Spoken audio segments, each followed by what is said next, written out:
Big boss అగ్ని పరీక్షలో 3 green flags సొంతం చేసుకుని టాప్ 15 లోకి నేరుగా వెళ్లిన కంటెస్టెంట్స్ పెద్దగా టాస్కుల్లో పర్ఫామ్ చేయడం లేదు. కానీ ఒకే ఒక్క గ్రీన్ ఫ్లాగ్ ని సొంతం చేసుకున్న కంటెస్టెంట్ మాత్రం ఇప్పుడు ప్రభంజనం సృష్టిస్తూ ముందుకు దూసుకెళ్తున్నాడు. అతని పేరే రోహిత్. చూసేందుకు చాలా కూల్ గా కంపోజ్డ్ గా మాట్లాడే ఇతను బిగ్ బాస్ షోలో ఎలా నెట్టుకొస్తాడో అని అంతా అనుకున్నారు. యాంకర్ శ్రీముఖి కూడా ఇదే మాట ఆడిషన్స్ సమయంలో అంది. ఇక బిందు మాధవి ముఖంపై నీళ్లు కొట్టి కూడా రెడ్ ఫ్లాగ్ ఇస్తుంది. నవదీప్ కూడా నువ్వు బిగ్ బాస్ కి పనికిరావు అని రెడ్ ఫ్లాగ్ ఇచ్చాడు.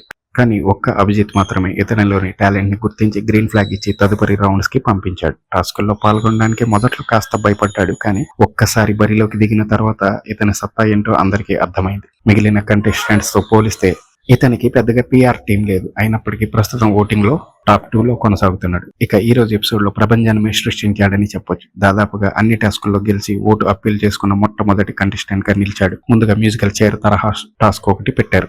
ఆ టాస్క్ లో రోహిత్ తన తోటి కంటెస్టెంట్స్ అందరినీ ఓడించి టాప్ 1 లో నిలిచాడు. ఇక ఆ తర్వాత రోహిత్ మరియు మిథిలేష్ మధ్య ఆర్మ్ రెజ్లింగ్ పోటీ పెట్టారు. ఈ పోటీలో కూడా మిథిలేష్ ని ఓడించి రోహిత్ గెలిచాడు. మిథిలేష్ ఎంత స్ట్రాంగ్ గా ఉంటాడో తెలిసింది. అతన్నే ఓడించాడంటే రోహిత్ స్టామినా ఎలాంటిదో అర్థం చేసుకోవచ్చు. ఇలా వరుసగా 2 టాస్కులు గెలిచిన తర్వాత ఆయన ఒక టీం కి కెప్టెన్ గా అయ్యాడు. ఇదే కొనసాగితే రోహిత్ గ్రాఫ్ ఎవరు ఊహించని రేంజ్ లో వెళ్తుందని అంటున్నారు విశ్లేషకులు.